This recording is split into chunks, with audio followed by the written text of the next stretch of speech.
Good afternoon, everyone in Radio Land. This is Patricia Bryan with Legal Talk with Patricia Bryan, back on air.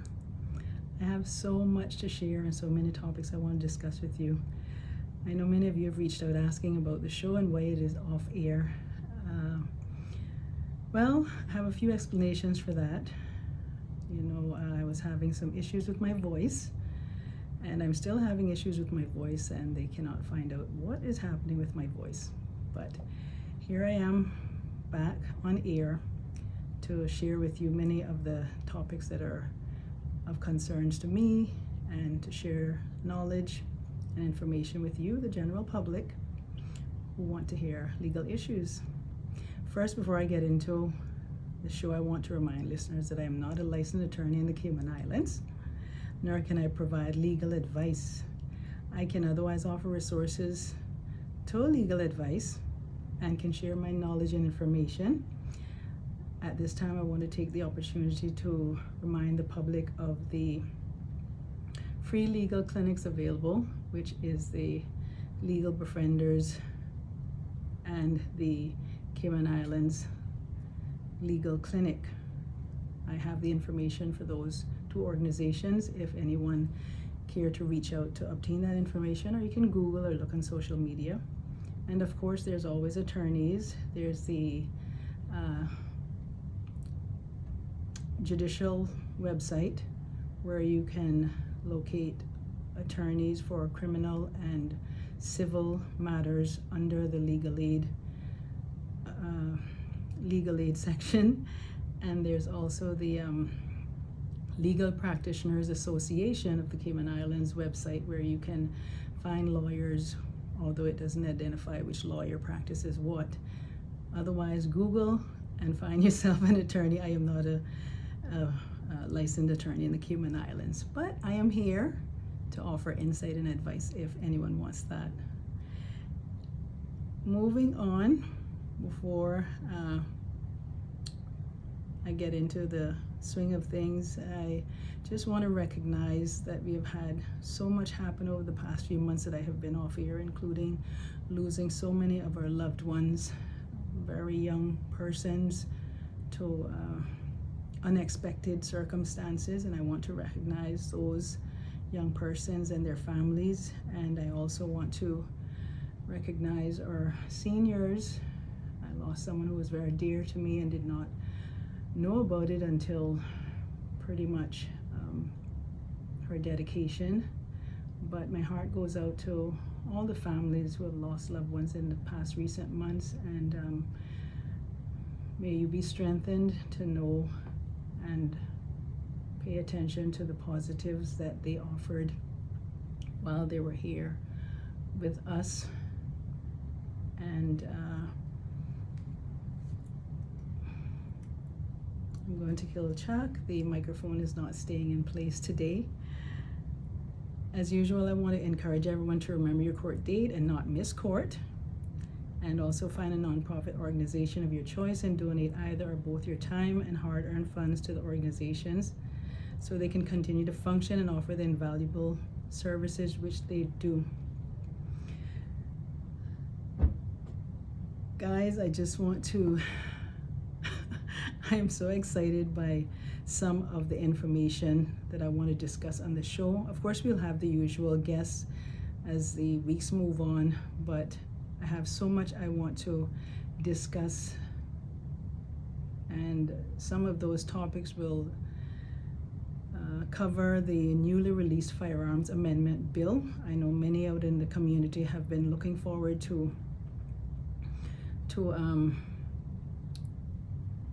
the gun and firearms regulations and acts to be reformed, and this has finally been released, and we want to thank law enforcement who had the input and feedback into that. I will be discussing that on another show. I want to discuss something that's very close to my heart, which is the sentencing guidelines for persons convicted of sexually abusing our children. We've had quite a few of those cases recently, and while we cannot discuss particulars of cases, we can discuss the acts that offers the sentencing guidelines for those acts. I also want to discuss the still pending Residential Tenancies Amendment Bill, which replaces the landlord and tenant law. This is something that is very, very necessary, and we're hoping government is going to table that before next election. Well, I shouldn't say table, but I should say actually pass the amendment and enact it. I know it's a very sensitive topic. The still pending Sexual Harassment Bill, that is very near to my heart also, and I know many people have reached out about both of these acts, and we want to discuss that further on another show. The public transport and bus system and its drivers. Guys, this is going to be a hot topic. The drivers of the public transport system have been causing a lot of unrest with residents, and their what should I say, their practice of unsafe driving. So I will discuss the relevant acts that covers the bus system and the public transport system on a show. Acts and laws addressing and rehabilitating our Cayman felons and getting them back out into the employment field. That is something that I want to discuss. I want to discuss this is going to be sensitive to some people too, same-sex rights. We know that that's another issue that's out there in the public that is very controversial. The Voting Act in Caymanians being struck off the voting list. That's another thing that needs to be discussed. I want to discuss our human rights, the human rights here in the Cayman Islands in our Constitution.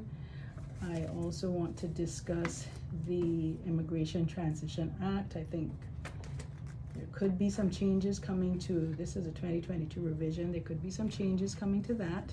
Remember, we're having an election year coming up next year. And there's so many other topics that I plan to discuss with the public. And if there's anything that you, the public, I assure you, want to discuss, I assure you that I will be willing to look into it, and it is a legal issue. I don't want to spill all of my topics right away, but I assure you there are many. As usual, please, if you want to reach out, if you have an issue you may want to spotlight on, because there is a legal swing to everything and an act law to cover it all. This is what governs our society. I also want to talk about on a show the spent conviction. I think that's another law that needs modernizing, and covering the police records. I've had a number of persons approach me about losing their Caymanian status, their citizenship, their naturalization, not being able to get a passport after being born here, and so many other legal issues that our Caymanians are finding themselves stuck with.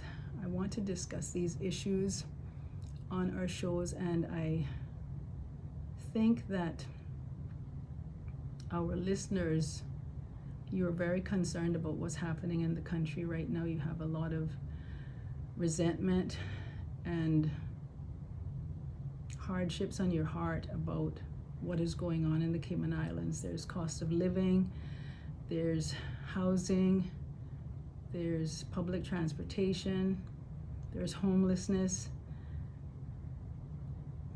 You know, people are talking about not being able as Caymanians to feed their families, or rights, or human rights. That is one topic that I definitely want to touch on here. We see that more and more people are suing in the courts. I'd love to see the court system revamped a little bit in terms of offering more assistance in the small claims court, as more people become aware of the ability to file claims through this court, and offer a little bit more assistance there. The handbook that governs the small claims court is a bit outdated, so I will reach out and see if we can get that updated, have it summarized in a more user-friendly format. But it's pretty good as it is now, but I would love to just encourage persons to get onto the judicial.ky website, get a copy of that handbook, and try to get yourself familiarized with that. I am not promoting suing everyone for everything, but I am promoting people standing up for their rights and no longer sitting back and letting other people take advantage of them if they've wronged you, especially where it concerns your property and your hard-earned funds, or where it concerns any kind of what is called tort. And that is where someone has wronged you in any type of way. We turn to the human rights, where they have, the Human Rights Commission, which is located on the 4th floor, Georgetown Financial Center, 90 Fort Street, Georgetown. That's to the left of the library when you're going towards Mary Street, the building right in the corner there of Fort Street and Mary Street. They have a lot of pamphlets. Some are even at the library that I encourage all residents, especially Caymanians, to try to avail yourself of these booklets so you can know and learn what your rights are in the Cayman Islands concerning your property, concerning movement, within the islands, and non-discrimination, so you won't be discriminated against. I can discuss a few of these. Assembly and association, guaranteed of rights, freedoms, and responsibilities. This is a big one for me. And I'm kind of jumping from here to there with this, but I won't get specific right now, but there is a matter where I think we should all avail ourselves. These little booklets are so easy to understand. Thank you, Human Rights Commission, for putting these together. And I will just get a bit into this one here. Guaranteed of rights, freedom, and responsibilities. There, you'll see the booklet there. For those of you who may be watching the video, in simple terms, the Bill of Rights recognizes the distinct history, culture, Christian values, and socio-economic framework of the Cayman Islands, and it affirms the rule of law and democratic values of human dignity, equality, and freedom. Confirms or creates certain responsibilities of the government and corresponding rights of every person against the government, and does not affect directly or indirectly rights against anyone other than the government except as expressly stated. Oh, before I forget, another issue that I want to discuss on the show is the labor law.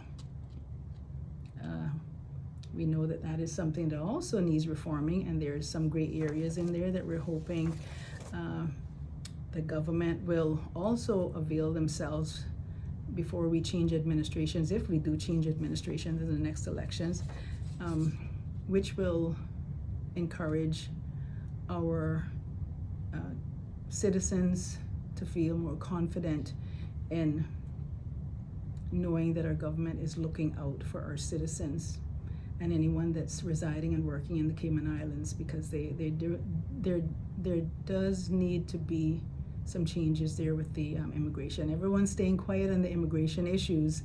All of our MPs, I don't know why, many campaigned on these issues, but haven't been much said about it.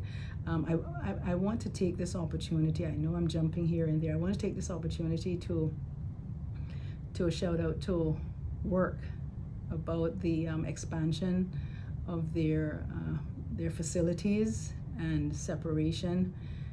That was a great move. They have a great video available on YouTube on social media for those of you who haven't seen it. I think that's a very smart move, and thank you, Jeremy Scott and staff at work, for this great move, and maybe even the minister. I don't know their department, but hopefully it'll be much more successful and more user-friendly, and the process of dealing with WORC will be better. I also want to do a shout out to CBC. I've had an experience a few times. I've had a few experiences with them over the past few weeks, and I was surprised with CBC and Cayman Airways, and I just wanted to give them a shout out also with certain things and the good job that CBC is doing in around our borders, because these are all legal issues, and they're trying to make keep certain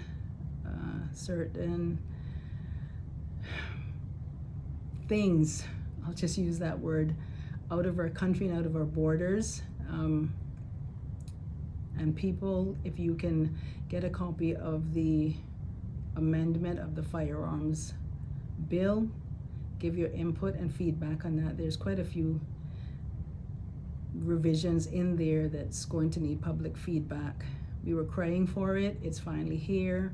We know the incidents that we've had regarding firearms over the past few months, and this is a great opportunity to give your invaluable feedback. If you can't put it in writing, take it to your MP, get on the talk shows, reach out to one of us that has a talk show, myself, CMR, Mr. Connor at Talk Today, and Mr. Sterling, and I can't remember who else has a talk show. I think Miss Reshna. I hope no one minds if I call their names, but there's so many avenues for you to give your feedback and opinions. Always take advantage of the opportunity to do so when you can, because this is a part of the democratic process and making the changes in our islands that we want to see. We don't just get on social media and complain and criticize and not take part in the process that is available to us as members of the public. I'm getting back to the Bill of Rights. It is unlawful for government to act contrary to the Bill of Rights principles. If it is alleged that government has acted unlawfully, cases could be brought into the Grand Court. The Bill of Rights is part 1 of the Cayman Islands Constitution, and that is the Cayman Islands Constitution Order 2009. That can be found on the parliament.gov.ky's website, I think is the link.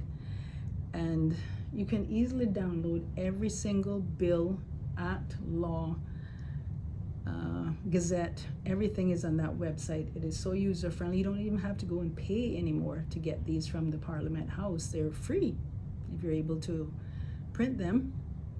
And the great thing about the Cayman Islands acts and laws, I always say, compared to many other jurisdictions, is they're not that hard to understand. Maybe the terminology and the words, but they're not that hard to understand. If you have to read them over 2 or 3 times, or reach out to someone that has a little bit of legal experience and ask for clarification of what it means, do that. But our acts and laws are very simplified to me. They're not complicated or condensed in such a way as, say, laws in the UK or Canada or the US. And our laws are very, very minimal too, so that's another positive thing. A few examples for the Bill of Rights. Again, all the rights in the Bill of Rights affect how government treats you and me, members of the public and residents and Caymanians. There are rules we should all try to follow to make the Cayman Islands a safe and fair place to live. All laws, as far as possible, must be in line with the Bill of Rights. If this is not possible, a court may make declaration that the law is not in line with the Bill of Rights. This would give the Legislative Assembly, now called the Parliament, an opportunity to amend the law to make sure it complies with the Bill of Rights. Human Rights Commission, maybe we can update these and change the wording so our members of the public who do obtain these pamphlets will have the correct wording when they read these. When making human rights judgments, Cayman's courts must consider European court case, which includes the UK, or parent jurisdiction. However, local courts would also be required to interpret some rights using the principle of margin of appreciation, which means that courts must take into account the local cultural, historical, and public policy context when interpreting each of the rights. Now, what are human rights? Human rights are the essential rights and freedoms that belong to all individuals, regardless of their nationality and citizenship. These rights are considered fundamental to maintaining a fair and just society. Let's repeat that. Human rights are the essential rights and freedoms that belong to all individuals, regardless of their nationality and citizenship. These rights are considered fundamental to maintaining a fair and just society. So that means whoever is in the jurisdiction of the Cayman Islands, our human rights, which is under the Cayman Islands Constitution or Bill of Rights, apply to everyone once they're in our jurisdiction or they have some business in this jurisdiction that falls under these human rights. The preamble to the 2009 Constitution details the values of the Cayman Islands upon which this legislation was drafted. How are human rights applied in the Cayman Islands? This is the interesting part. Human rights in the Cayman Islands only apply vertically, which means that a person's rights are enforced against the government only and not against private individuals. It should be noted, however, the government will have to take into account of the human rights set out in the Constitution. Again, that is Cayman Islands Constitution Order 2009. The government will have to take account of the human rights set out in the Constitution when passing local laws, so there will be indirect horizontal application of human right principles to private individuals. Horizontal needs to be explained more simplified. Human Rights Commission, please. This means that they will not pass laws which knowingly allow one private individual to violate another private individual's rights, even though you could not take the human rights case to court. These are really some pretty pamphlets. Okay, what is the Human Rights Commission? The Human Rights Commission was established under Section 116 of the 2009 Constitution, as mentioned, as an independent body responsible for promoting understanding and observe of human rights in the Cayman Islands. So I say to you, members of the public and listeners, if you can't afford an attorney or even a consultation, call up to the Human Rights Commission, tell them your concerns. If they have a pamphlet, or where can they point you if you don't understand the Constitution or the Bill of Rights. Actually, the Bill of Rights is very simple to read and understand. I don't know who wrote a Constitution, but they did a really, really good job. And make sure, I had someone reach out to me on Facebook the other day and say they had X, Y, and Z issue and wanted to know, whether they could have a case in court.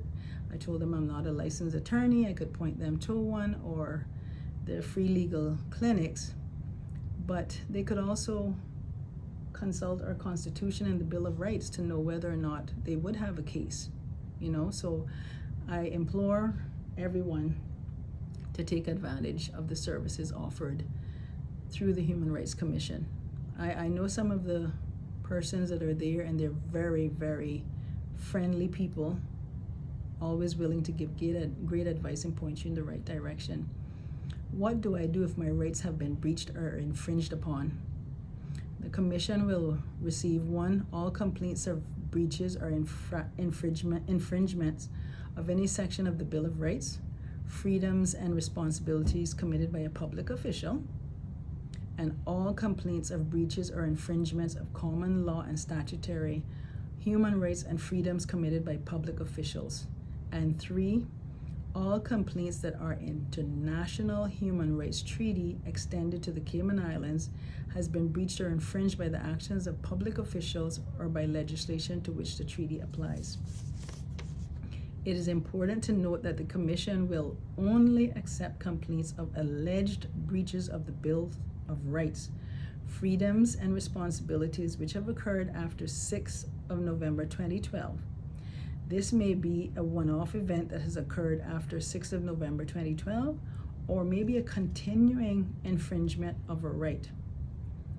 In all cases, unless there is clear evidence that the alleged infringement is continuing, The Commission will not accept a complaint in relation to an alleged infringement that has taken place more than 1 year prior to the date of the complaint.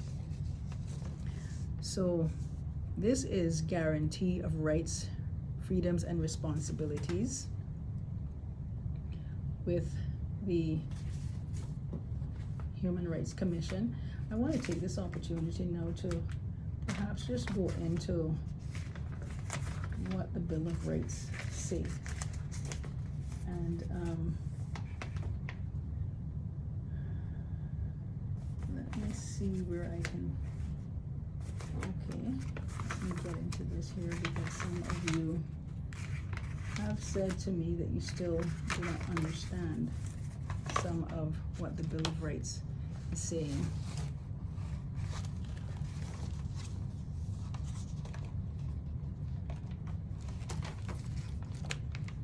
Bill of Rights. Bill of Rights, freedoms and responsibilities. And this covers guarantee of rights, freedoms and responsibilities, life, torture and inhumane treatment, slavery or forced or compulsory labor. Some people, I'm chuckling, but it's really not funny. Some people have actually approached me talking about their employment makes them feel as though they're in slavery here in the Cayman Islands, or they're forced into labor here in the Cayman Islands, also similar to slavery. And I hate to know that that is what people are dealing with here in the Cayman Islands in this time and day, but people have spoken about that. Personal liberty, treatment of prisoners, here we go, fair trial, no punishment without law, private and family life, this is a very big one, conscience and religion, expression, assembly and association, you heard me talk about some of those other pamphlets there, movement, marriage, this is a big topic here where we're talking about marriages of convenience and so forth. And I do not know how to adjust this mic. Oh, there we go, great. Non-discrimination, protection of children. Here we go again. I said I want to talk about these tariffs where it concerns children, protection of the environment, lawful administrative action, education. We've heard a lot about that. Public emergencies, protection of the person detained under emergency laws, declaration of incompatibility, duties of public officials, very important. Interpretive obligation, enforcements of rights and freedoms, remedies and interpretation of the Bill of Rights. So I want to get right into that. This is a very short constitution, guys. It is actually pretty easy read, 99 pages, I call that short. And let me get to the Bill of Rights here so I can tell you what this includes.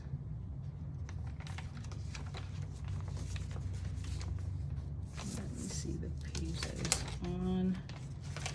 It is page 1. Okay. Here we go.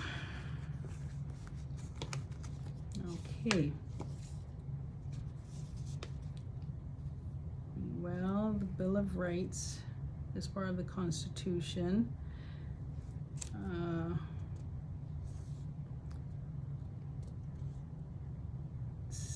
Part 1 of the Bill of Rights, freedom and responsibilities.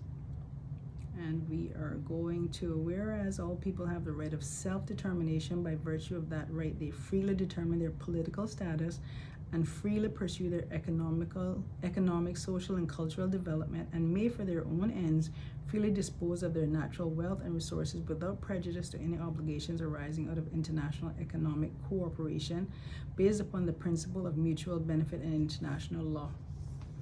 Okay, so we see section 1 refers to this Bill of Rights, freedom and responsibilities is a cornerstone of democracy in the Cayman Islands. This part of the Constitution recognizes the distinct history, culture, Christian values, and socio-economic framework of the Cayman Islands, and it affirms the rule of law and the democratic values of human dignity, equality, and freedom. Confirms or creates certain responsibilities of the government and corresponding rights of every person against the government, and does not affect directly or indirectly rights against anyone other than the government, except as expressed stated. Now we've heard a few of those. I've touched on that out of the pamphlet. And we want to talk about life. Everyone's right to life shall be protected by law. No person shall intentionally be deprived of his or her life. A person shall not be regarded as having been deprived of his or her life in contravention of this section. We talk about torture and inhumane treatment. No person shall be subjected to torture, inhumane, or degrading treatment or punishment. Remember that if you get arrested or questioned in any matter, slavery or enforced or compulsory labor. No person shall be held in slavery or servitude. No person shall be required to perform forced or compulsory labor. And personal liberty. I think I need to do a whole show on the actual Bill of Rights. Fair trial. No punishment without law. Private and family life. Government shall respect every person's private and family life, his or her home, and his or her correspondence, except with his or her own consent or as permitted under subsection 3. No person shall be subjected to the search of his or her person or his or her property or the entry of persons on his or her premises. Nothing in any law or done under its authority shall be held to contravene this section to the extent that it is reasonably justifiable in a democratic society in the interest of defense, public safety, public order, public morality, public health, town and country planning, or the development or utilization of any other property in such a manner as to promote the public benefit for the purposes of protecting the rights and freedoms of other persons, to enact an agent of the government or a public body establishing by law on the premises of any person in order to inspect their premises or anything on them for the purpose of any tax, rate, or due, or in order to carry out work connected with any property that is lawfully on those premises and that belongs to the government and that public body. To authorize for the public of enforcing the judgment or order of a court, the search of any person or property by order of a court, or the entry on any premises by such order, or to regulate the right to enter or remain in the Cayman Islands. Conscience and religion. No person shall be hindered by government in the enjoyment of his or her freedom of conscience. Freedom of conscience includes freedom of thought and of religion or religious denomination, freedom to change his or her religion, religious denominations or belief, and freedom either alone or in a community with others, both in public and in private life. That's very important. To manifest and propagate his or her religion or belief in worship, teaching, practice, observance, and day of worship. Expression, assembly and association. This is going to be very important when elections comes around next year, because I know I've heard many people are planning to assemble or have movements of issues that they're concerned about. Section 14 talks about marriage. Government shall respect the right of every unmarried man and woman of marriageable age freely to marry a person of the opposite sex and found a family. I think this needs to be amended. Anyway, I won't get into that right now, because we have to modernize our times with the rest of the world. We say we're a very religious country. There's so much more happening in our country than worrying about opposite sex marriages or same-sex marriages or same-sex rights. I know that this is very controversial because we do consider ourselves a very religious and God-fearing nation.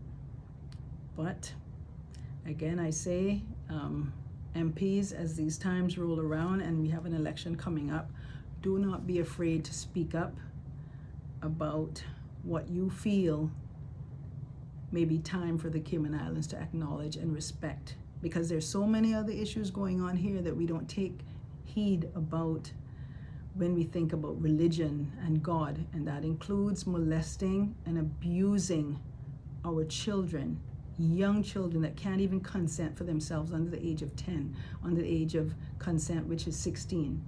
So I don't want to get too passionate about this, but when we talk about same-sex and opposite-sex marriage and rights and those sorts of things, let's think about the other issues that are just as damaging, or actually more damaging. The Constitution is telling us on one end that we cannot dictate what people do in their own private lives, their own private homes. You know, it may be time to change the marriage section where we have the wording of opposite sex. That's people's private rights to be with who they want to be with. And we also need to change the tariffs for children that cannot consent, but have persons that are taking away their innocence, and no one's talking about that either. So that's another thing that we need to talk about. You don't have to worry about this. No person shall be compelled to marry without his or her free and full consent. Nothing in any law or done under its authority shall be held to contravene subsection to the extent that the law takes provision that is reasonable, justifiable in a democratic society. You know, I want to get back to this. Spouses shall be entitled to equal rights and shall be subject to equal responsibilities as between themselves and as regards of their children, both during and after marriage. But this equality of rights and responsibilities shall be subject to such arrangements or measures as may be agreed or as may be ordered by the courts in the interest of their children. And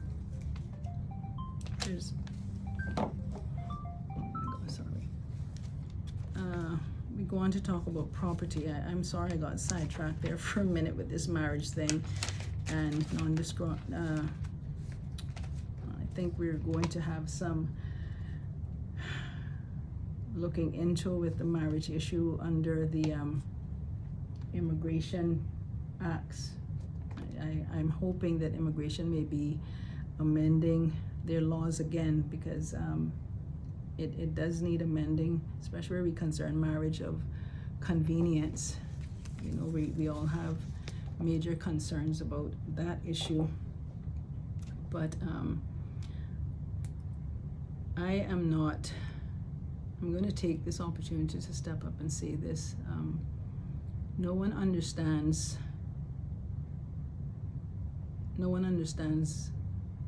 situations between two persons. Who are we to tell people who they can marry or who they can fall in love with?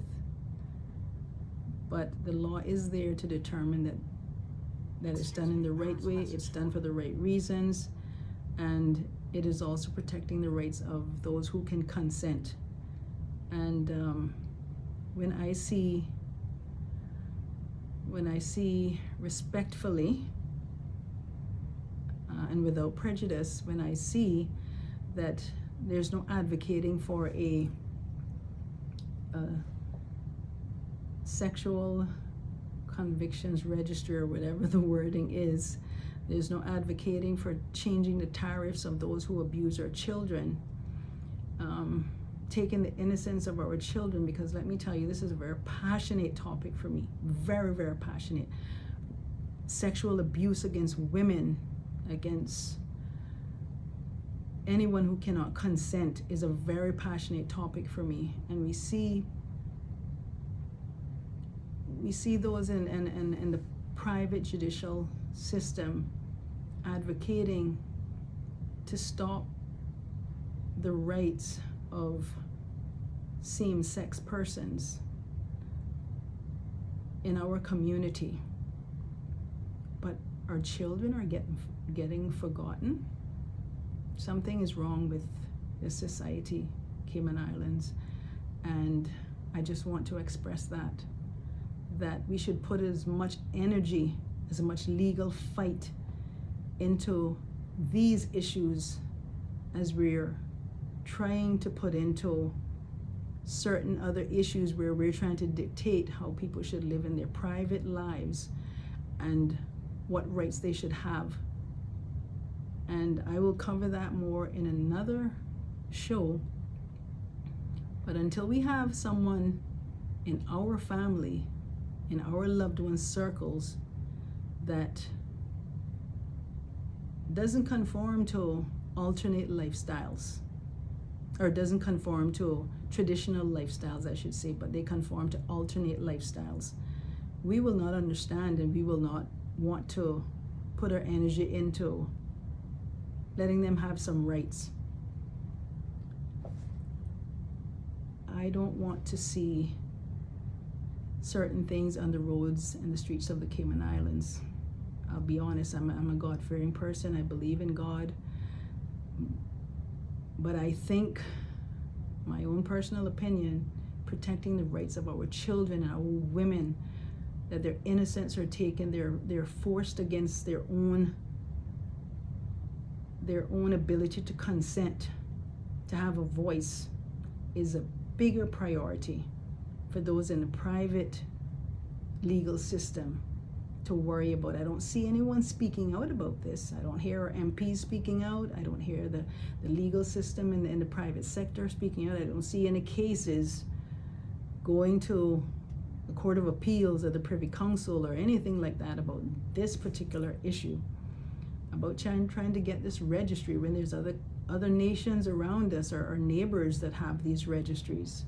And the Cayman Islands, as we are today, as prevalent as we are today, as in demand as the Cayman Islands is in today, as much as we've grown and developed, that we don't have this type of registry. I don't see the private sector's legal system trying to advocate for this at all, so I just want to take the time to say that. The Bill of Rights goes on to speak, as said in the pamphlet, property and non-discrimination. This is another issue. Government shall not treat any person in a discriminatory manner in respect of the rights under this part of the Constitution. I've had a few people approach me about feeling discriminated against by members of services within the government, and I want to implore our civil service department or governor's office, encourage these pamphlets to be placed. I don't know if they're in the government administration building, GAB building, but I do hope that the commission will get them reprinted and make sure that they're sourced in as much facilities as they can, including the MP's offices, so the public can have these, because this is a direction that our country is going. Everyone needs to learn to protect themselves, because no one's protecting, is concerned about protecting you besides yourself. Even the law enforcement it's not as how it used to be. Here we go into section 17, talks about protection of children. I was just talking about that, and this entails quite a bit. Another piece of legislation that goes along with this is the children's law, which actually came about because of my advocating for legislative changes at the time in 2004 for the maintenance and affiliation law dealing with child support. Out of that came the children's law, and section 17 of our Constitution and the Bill of Rights deal with protection of children, and that covers quite a lot. It says, in addition to the provisions of this part which afford protection to children, the legislature shall enact laws to provide every child and young person under the age of 18, referred to in this section as a child, with such facilities as would aid their growth and development and ensure that every child has the right. And it goes on to give what those rights are: to names, family care and parental care, to appropriate alternative care, when removed from the family environment, basic nutrition, shelter, basic health care services and social services to be protected from maltreatment, neglect, abuse, or degradation. There we go again, as I just spoke about a few minutes ago, this abuse and neglect. To be protected from exploitative labor practices, not to be required or permitted to perform work or provide services that are inappropriate for a child of that age or place at risk of the child's well-being, education, physical or mental health, and spiritual, moral, or social development. Guys, radio listeners, this also includes bullying in our schools. We saw recently of another case at another school. We've seen these quite frequently since school started last year. Protection of our children is in the Cayman Islands Constitution. The education department has enacted some policies and procedures surrounding this. These things don't seem to be working. MPs, what are we going to do about this? I've never seen anything in Cayman like I've seen in Cayman respectfully to our government and the opposition.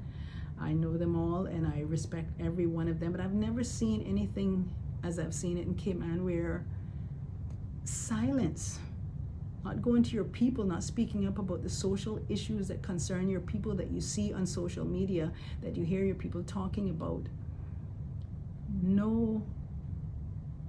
Nothing is spoken up about. Why? I don't understand this. What's going to happen next year around, this time next year you would have been elected, but what's going to happen in that time that no one is saying anything about these issues? You have children too. You have grandchildren. And these things may not hit your children or your grandchildren or people close to you, but there's so many people out there in this society, in the public, in the Cayman Islands that are going through so much. And the Alex Panton Foundation can't do it all. The Red Cross, I'm sorry, Red Cross, I am not happy that you have a line for persons who are thinking about sexually abusing children, but we are not trying to support this registry. To place persons on a registry so they can be accountable, that they can have fear of being on this registry so they will not perpetrate these types of behaviors. We have other organizations that are out there trying to support certain services and certain actions and behaviors, but we need our MPs to step up. Every other country you see, MPs, their governments are speaking out about issues. They're not speaking. They're arguing about, they're speaking up, they're going on social media, they're having a say, they're letting their constituents know, I have a voice, I have something to say about what's happening. And we're gonna work together to make this better for your people, for your families, for the residents of our country. And our MPs haven't been doing that. I don't understand why. So I want to implore you MPs to start talking, start speaking. Are you going to wait till closer down in the year? You got to start doing what's customary Cayman. Well, Cayman isn't what Cayman used to be. People don't want to get too much handouts anymore. People want to know what's going to happen for their country, their children. Are their children going to get jobs? Are their prisoners, family members that are going to be released from prison and get a second chance, be rehabilitated and be offered jobs, not just because they have a prison record that they can't get their records expunged in a more timely manner. That's another thing I want to talk about, expunging records for Caymanians so they can get second chances more earlier. Guys, this is kind of all talking of how I had the show planned for a return today, but I couldn't help myself. As I started to talk, thoughts came back to me. I went off script. But I hope you would have been following what I was talking about, and you will appreciate some of what I've said. I don't want to cause controversy. I hope this doesn't deter some of my guests who want to come on the show, but you're still entitled to come on and talk about the issues that are important to you or what the areas of law that you practice. And with that, I want to wrap it up. And I want to invite you to listen to Legal Talk with Patricia Bryan, back on air every Monday at 3 to 4 p.m. on Bobo 89.1 FM. And follow the social media channels and reach out to me by WhatsApp. I shouldn't put my private number out there, but if anyone, I'm going to practice another talk show host's behavior. If anyone tries to be derogatory or disrespectful, I can always block you, but you're free to reach out 939-0796, Patricia Bryan, or on the social media pages under my name or Legal Talk with Patricia Bryan. Thank you so much for listening in for another episode. It's great to be back on air, and I look forward to bringing you the show every Monday at 3 to 4 p.m. on Bobo 89.1 FM. They have a station, dmsbroadcasting.ky, and you can click on their website, and there's a Bobo app that you can just open and listen to the show that way also. Thank you very much, everyone. Have a great rest of your Monday, rest of your week, and a safe weekend. Take care.